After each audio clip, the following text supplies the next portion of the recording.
তো জীবন গড়বা কেমন? পৃথিবীও যদি কেউ সুন্দর করতে হয়, আখেরাত দুইটাই, তাহলে যৌবনের সময় গোল্ডেন টাইম, গোল্ডেন পিরিয়ড, সোনালী সময়। কেউ যদি নিজে নিজে ভাবে যে আমি আল্লাহ চাহে তো একটা ভালো চাকরি করব, ভালো একটা ব্যবসা করব, আমি ভালো টাকা রোজগার করব, একটা ভালো বংশীয় মেয়ে বিয়ে করব, একটা ঘর দুয়ার করবো ইনশাআল্লাহ, সমাজে একটা ভালো অবস্থান নিয়ে চলবো, তাহলে এই দুনিয়ার এই পরিকল্পনাটাও যদি কেউ করে, তাহলে তাকে যৌবনে তার সময়টা কদর করে মেহনত করতে হবে। আবার সে যদি ভাবে আমি জাহান্নাম থেকে বাঁচবো, ডান হাতে আমল নামা নেওয়ার চেষ্টা করব, মিজানের পাল্লায় আমার নেকি যেন ভারী হয়, আমি চেষ্টা করব ফুলসেরাত যেন বিজলির গতিতে পার হইতে পারি, আমি চেষ্টা করব, তাহলে এর জন্য জাহান্নাম থেকে বাঁচা, জান্নাতে যাওয়া, খোদার কসম যৌবনেই চেষ্টা করতে হবে। 60 বছর বয়সে তো আর দুর্বলতার সময়, এই সময় তো কুলাইয়া পারে না, উনি একটা করলে আরেকটা ধরতে পারে না। ইচ্ছা থাকলেও বয়স্ক মানুষ তো হাজারো স্বপ্ন, ইচ্ছা বাস্তবায়ন করতে পারে না, বার্ধক্যের দুর্বলতার কারণ। দুর্বলতার কারণ মন তো অনেক কিছু তখন চায়, কিন্তু শরীর, সম্পদ, উপার্জন সবকিছুই তখন কমে যায়। ফলে আর ইচ্ছে থাকলো তার হাতে শক্তিও নাই, পকেটে টাকাও নেই, পকেটে টাকাও নেই। আল্লাহ তাআলা তোমাদেরকে বুঝার তৌফিক দান করেন। নিজেদের এই হায়াতের কদর করো ভাই, কদর করো। সুস্থ সবল পূর্ণ শক্তির সময়টাকে কাজে লাগাও, কাজে লাগাও। দুনিয়াও গড়ো, আখিরাতও গড়ো। আল্লাহ তাআলা তৌফিক দেন। নবীজি সাল্লাল্লাহু আলাইহি ওয়াসাল্লাম যখন বলতেছিলাম মক্কার জীবনে যখন কালেমার দাওয়াত দিতেন, মানুষদেরকে আল্লাহর দিকে ডাকতেন, মক্কার কাফেরদেরকে, তখন নবীজি বিশেষভাবে দাওয়াতের কথা বললে, আল্লাহর কথা বলতে গিয়ে দুইটা কথা বলতেন। একটা হলো ঈমান গ্রহণ করিলে, কালেমা গ্রহণ করিলে জান্নাতের পুরস্কার কি হবে সেটাও শুনাইতেন। আবার গ্রহণ না করলে আল্লাহর আযাব কি হবে দুনিয়াতে এবং আখিরাতে সেটাও বলতেন। মানে নবীজি জান্নাতের সুসংবাদও দিতেন, আবার জাহান্নামের ভয়ও দেখাইতেন, আযাবের ভয়ও দেখাইতেন। কিন্তু মক্কার কাফেরদের একটা বদভ্যাস ছিল, যখনই নবী সাল্লাল্লাহু আলাইহি সাল্লাম আযাবের কথা বলতেন, জাহান্নামের আযাব, দুনিয়ার আযাব, তখন তারা বিদ্রুপ করত, ঠাট্টা করত, টিটকারি করত। আরে না, এটা হইতো না, হুদা এরম কয়, এগুলো বলেই। এখানে আছে আতাইদানিনি আন উখরাজা ওয়া কাদ খালাতিল কুরুন মিন ক্বাবলি, 26 পারায় সূরা আহকাফের মধ্যে আছে, এক নাফরমান সন্তান, তার পিতা মাতা তাকে দিবানিশি আল্লাহর প্রতি ঈমান আনতে বলতো, আর ওই সন্তান বলতো, মা বাবা তোমরা বুঝি আমারে এই আখিরাত পরকালের ভয় দেখাও, আখিরাত আর পরকালে আবার সবগুলো মানুষ ফিরে আসবে হাসরের মাঠে। তো এই পর্যন্ত কত মানুষ যুগে যুগে অতিবাহিত হইয়া মরে গেল, কই তারা দিক কেউ ফিরে আইলো না, আমি কিত্তাম মরলে ফিরাম, এভাবে বিদ্রুপ করত। আবু লাহাব নবীজি সাল্লাল্লাহু আলাইহি সাল্লামের প্রচন্ড বিরোধিতা করত। তো ওর সমবয়সী কিছু সাহাবী যারা নবীজির সাহাবী ছিল, ওরা মাঝে মাঝে বলতো, আবু লাহাব সে হাত নাড়তো বেশি। আবু লাহাবের বদভ্যাস ছিল নবীজির পিছনে পিছনে যাকেই নবীজি কালেমার দাওয়াত দিতেন, সে তাকে পিছন থেকে এরকম হাত নাড়া নাড়া নিষেধ করতো, মানে শূন্য না, এটি শূন্য না। তো সাহাবীরা তাকে বলতো, আবু লাহাব আল্লাহ তো ইচ্ছে করলে তোমার হাতে আযাব দিতে পারে, হাত অবশ হইয়া যাইতে পারে। তখন সে তাফসীরের মধ্যে আছে, আবু লাহাব পরের দিন সকালবেলা ওই সাহাবাদের এই কয়েকজনকে কাছে গিয়া বলতো, এই দেখো হাত, এ কিচ্ছু হয়েছে না, চাও তুমি যে কইলা আযাব দিব, কই আযাব কই, আমার হাত দিয়ে ঠিকই আছে। এত বড় গাদ্দার ছিল, এত বড় বেয়াদব। এই ঠিক এরকম নবীজি একদিন এই মক্কার কাফেরদের সামনে আযাবের কথা বলছেন, যে দেখো আল্লাহর আযাব আসবে দুনিয়াতেও আখিরাতেও। আল্লাহ কাউকে নূহ আলাইহিস সালামের জাতিকে পানির আযাব দিয়া ধ্বংস করে দিছে, লূত আলাইহিস সালামের জাতিকে পাথরের বৃষ্টি বর্ষণ করে মাটি উল্টায়া ধ্বংস করে দিছে, এভাবে সব শুনাইছেন। এই সময় একজন কাফের নজর ইবনে হারিস, এই কাফের সর্দার আল্লাহর নবীর উপস্থিতিতে বিদ্রুপ করে, টিটকারি করে, ঠাট্টা করে আল্লাহর কাছে হাত তুলছে, মুনাজাতের মতো হাত তুইলা নবীজির সামনে বলতেছে, আল্লাহুম্মা ইন কানা হাদা হুয়াল হাক্ক মিন ইনদিক ফাআমতির আলাইনা হিজারাতাম মিনাস সামা আবিতিনা বিআযাবিন আলীম। হে আল্লাহ, মুহাম্মদের কথা মতো যদি সত্যি সত্যি তুমি আযাব দিতেই পারো, তো তাইলে এখন আমাদেরকে আযাব দাও, আমরা তোমার কালেমা গ্রহণ করলাম না, চাই তুমি সর্বোচ্চ কি আযাব আছে তোমার কাছে এটা দাও।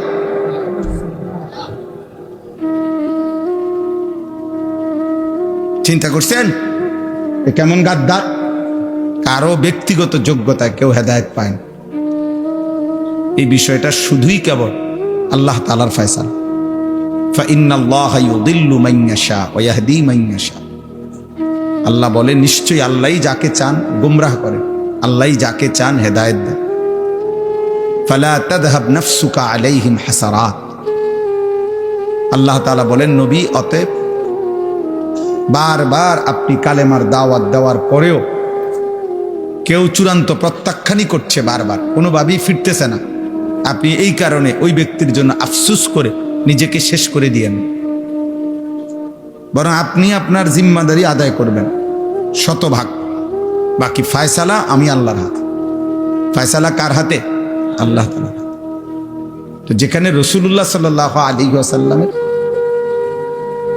ব্যাপারে আল্লাহ তাআলা ওনাকে এটা বলছেন, তো সেখানে আমি কি? অতএব আমি কোনো জল্লাদও না, দারোগাও না যে আমি আপনারে তরবারি কাঁধে নিয়ে বলবো যে এখন কালেমা গ্রহণ করবি, নাহলে একদম কল্লা হলাই দেব, এমন না। বরং সাধ্যের সবটুকু দিয়ে বলতে থাকা। কিন্তু ফয়সালা কার হাতে? হযরত নূহ আলাইহিস সালাম 950 বছর মানুষ, বুট বাদামও খাইও না, বাপ ছোট ভাই, বাবা আব্বা খাইও না বুট, পরে পরে, ঠিক আছে? মনোযোগ দিয়ে শোনো, এমনি বসে থাকো চুপচাপ, বরকত হবে।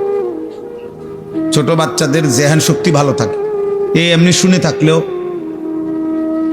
শুনতে শুনতে আরেকজনে পড়তেছে বলতেছে, এটা শুনলে অনেক কথা বলতে পারে, অনেক কথা। আমার ছোট মেয়ে 4 বছর 4.5 বছর বয়স, আমার ছেলে কোরআন শরীফ পড়ে, ওর শুনতে শুনতে সূরা ফাতিহা বলতে পারে, হাদির গজল পুরাটা কইতে পারে, লম্বা প্রায় 5-7 মিনিট, তো এই তো শুনতে শুনতে বলতে পারে। এই জন্য বাচ্চাদের জন্য উচিত এমনি শুনতে থাকা, বাকি কাউকেই গাফলতের মধ্যে ছেড়ে না রাখা। তাইলে বললাম যে নূহ আলাইহিস সালাম 950 বছর মানুষকে আল্লাহর দিকে দাওয়াত দেওয়ার সময় 950 বছর এক এলাকায় একটি নির্দিষ্ট জনগোষ্ঠীকেই তিনি দাওয়াত দিয়েছেন। তখন পৃথিবীর মানুষই ছিল এই কয়জন, উনি যে কয়জনের সামনে ছিলেন, আল্লাহর দুনিয়ায় মানুষই ছিল এরা। তো তিনি এরপরে 950 বছর, এটা কোনো মামুলি কথা না, এটা কোনো খামখেয়ালি হিসাব। 950 টাকা আর 950 বছর এক কথা না, এক কথা মনে হয়? লম্বা সময়, অনেক লম্বা সময়।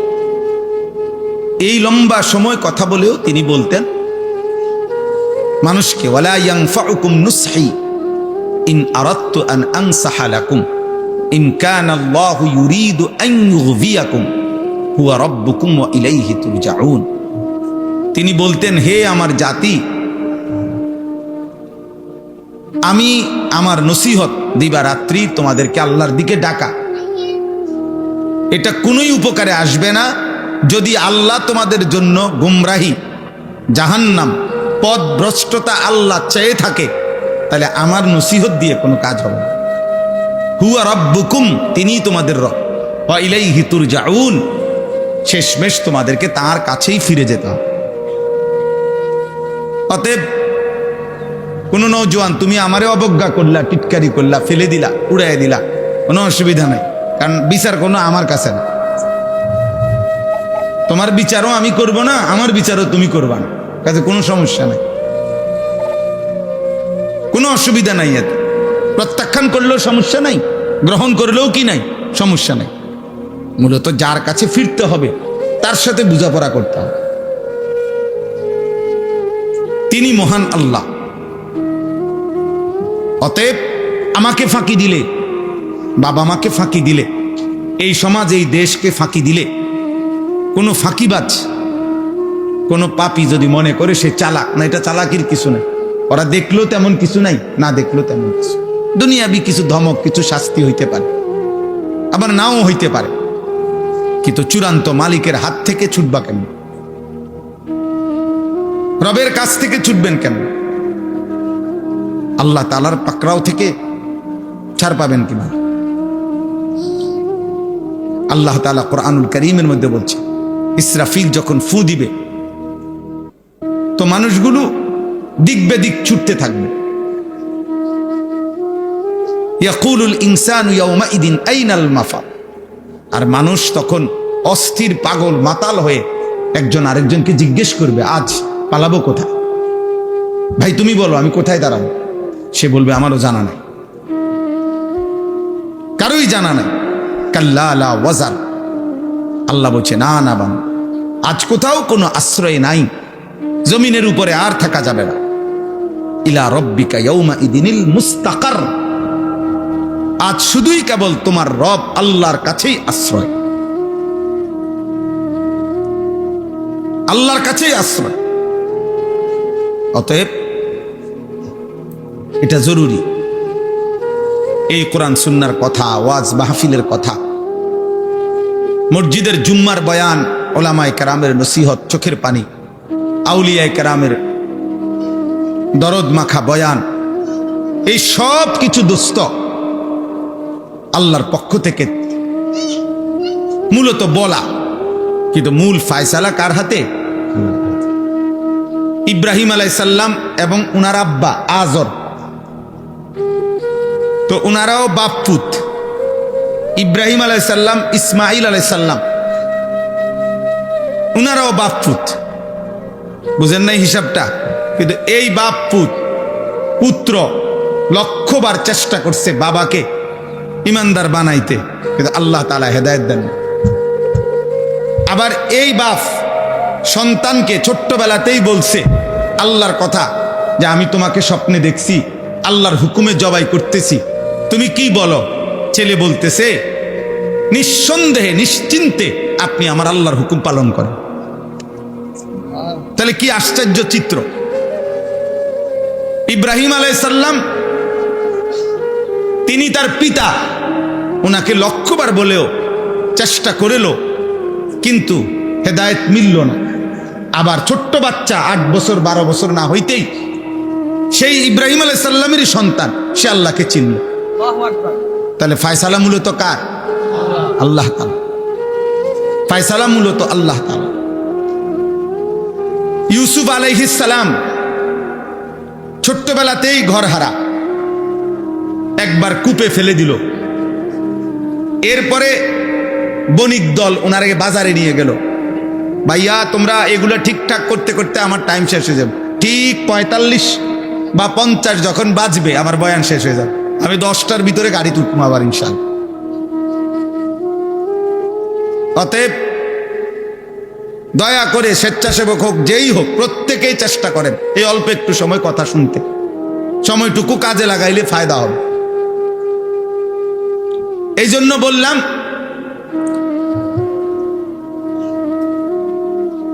যে এটা দেখেন ইউসুফ আলাইহিস সালাম, নওজোয়ান ছেলেরা, কিশোর ভাই, তোমরাও দেখো, শোনো। একবার তো কূপে ফেলে দিলেন, তো সেখান থেকে মিশরের বাজারে, যেখানে গোলাম বিক্রি হয়, কৃতদাস বিক্রি হয়, এরকম বাজারে ওনাকে নিলামে বিক্রি করলো। এক মনিবের ঘরে আশ্রয় পেলেন। ওইখানের মহিলা ওনাকে দিবানিশি জিনা ব্যভিচারের জন্য প্ররোচনা করলো। এরপরে জেলখানায় গিয়ে ওনাকে ফেলার রাখা হইল। সেখানে সুর, ডাকাত, জোচ্ছর এরকম বাজে মানুষদের সাথে ওনাকে থাকতে দিল। এটাই কোরআনের তাফসীর। তাইলে এরপরে এই পরিবেশে, সেই ছোট্টবেলায় ঘর হারা মিশরে, অথচ ওনার বাবা নাই, মা নাই, আত্মীয় নাই, স্বজন নাই। যেই বাড়িতে উনি বড় হইছেন ওরা কুফর, ওরা মূর্তি পূজক। জুলাইখার স্বামী, এরা তো সবাই মূর্তি পূজক। তাহলে এর ভিতর দিয়ে ইউসুফকে আল্লাহ চিনাইল কে? ইউসুফকে তার আখলাক চরিত্রের হেফাজত, জিনা করা যাবে না, বেবিচার করা যাবে না, এমন উত্তম আখলাক সাজায়া দিল কে? নিশ্চিত তিনি শুধুই আল্লাহ। কে? আল্লাহ। মুসা আলাইহিস সালাম জন্মের পরেই উনার মা বাক্সবন্দি করে ওনাকে আল্লাহর হুকুমে নদীতে ফেলে দিল। সবচেয়ে বড় নিকৃষ্ট কাফের ফেরাউনের বাড়িতে লালিত পালিত হইল।